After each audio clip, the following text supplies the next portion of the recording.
closing of the tunnel, how did it affect you? Oh, please, you kidding me? Tunnel money put my son through college. The closing of the tunnel affected me in the worst possible way. Financially, forget about it. Because not only did we have Sunday night, we were open 3 or 4 other nights. And at this point, you have to remember, the Palladium had already closed. The Limelight was on the verge. Club USA had closed 3 or 4 years earlier. So now here I have a multitude of guys, and I didn't want to go on tour again. And none of the guys I was really with wanted to go on tour either. So I have like 80, 90 bounces. Where am I going to put these guys for work? No place to put them. And I got to tell you, man, I was tired. I was dead tired. I needed a break. Financially, hurt me. I needed a break. And I didn't stay unemployed for long. I got to tell you, man, around 6 months later, I got a call from my boy over at Speed. He said, yo, we need a head of security over at Speed. And I wasn't in the mood for starting from scratch again, man. I mean, the tunnel was a real exhausting endeavor, man. Even though it was good for us financially, I mean, everybody made money. Everybody made money. Guys paid for their kids. They put their kids through schools. They paid their rent. I mean, it gave a sense of comfort to the guys who came there because they say, listen, Stirling, I live from check to check on my day job. I know if I come here, I could walk away with maybe $300, $400 and I could spend that money on my kids. You know what I'm saying? And especially we had 12 girls who worked there. They were searchers. So I'm paying these girls the same thing I paid the male bouncers. Whatever I paid the male bouncers, I paid them. And the girls made a little hustle money too. So you got a female making around an extra $300 a night. So that's $1,200 of cash a month. That affects them. That's over $15,000 a year. That in cash money. That's like having almost a $20,000 job. So you got to look at the numbers long term. That's why it was always, when we had meetings with Peter, was the fact of the matter was we tried to stay open as long as we could. And when it closed, I mean, it was like there was such a void in the hip hop community. There was no place for these acts to perform. There was no place that these guys could sing about in their songs. I remember certain songs, you would hear them singing about the tunnel. So it was a huge void. And I got to tell you, man, it was like a shock to the hip hop community here in the city. Because what was the big hip hop spot after the tunnel closed? The only place I could really think of was Speed, Envy, and these didn't have the namesake or the impulse that the tunnel had. The tunnel had a huge impulse on hip hop. People from other states used to come to the tunnel to listen to hip hop. Forget about other states, other countries. We had an area in the back where we had Japanese and Chinese and Asians in the back area. And they would dress hip hop, they would dance hip hop. It was unbelievable, man. And half of them couldn't even speak English. And they were the only ones that we couldn't hit over the head for the ID scam because they had legitimate IDs. They had their passports. So they came to this country ready to experience hip hop. And the place they were ready to experience it was the tunnel. 30, 40 Asian kids in the back dancing with murderers, rapists, thieves. Come on. I had rapists that worked for me. I had the Prospect Park rapist. Wow. He used to leave the club and rape women. Wow. He got caught. No.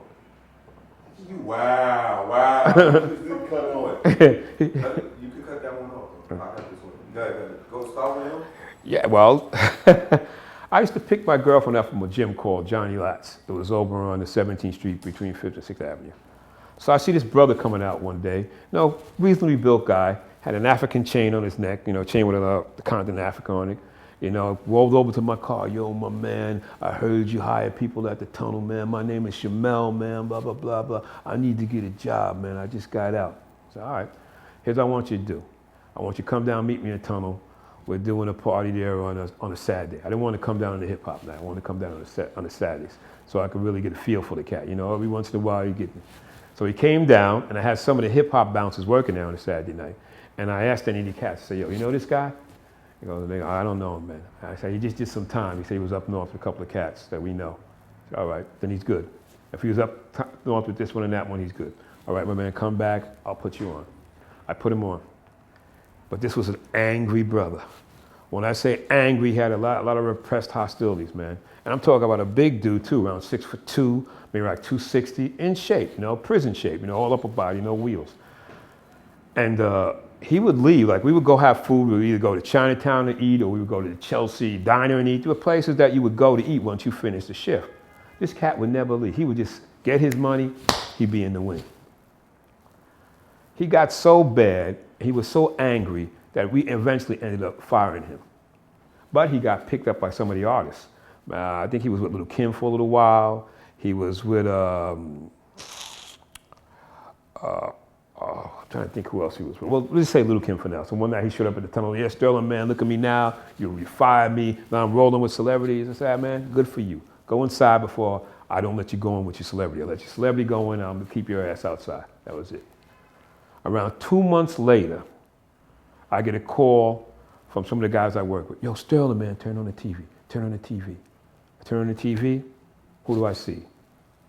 I see Shamel in a white t-shirt, handcuffs locked behind him, being taken away by cops, singing, I didn't do shit, I didn't do shit. I listen to the commentator. She says, this gentleman, she didn't say gentleman, is the prospect rapist, responsible for 17 rapes that occurred between the month and year of this time and the month and year of this time, always at the same time in the morning. So this cat would catch women going to work Monday morning, because remember the tunnel was Sunday night. He'd catch them going to work. So what they did is they put undercover cops, undercover females there.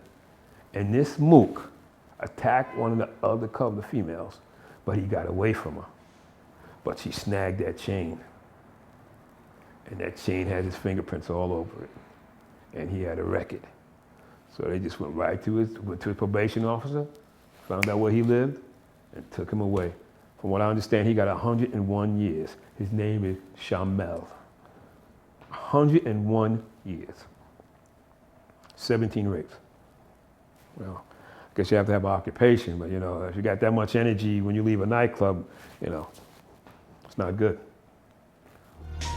Choke, no joke. Yeah.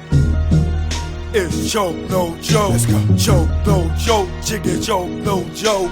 Choke, no joke. Niggas choke, no joke.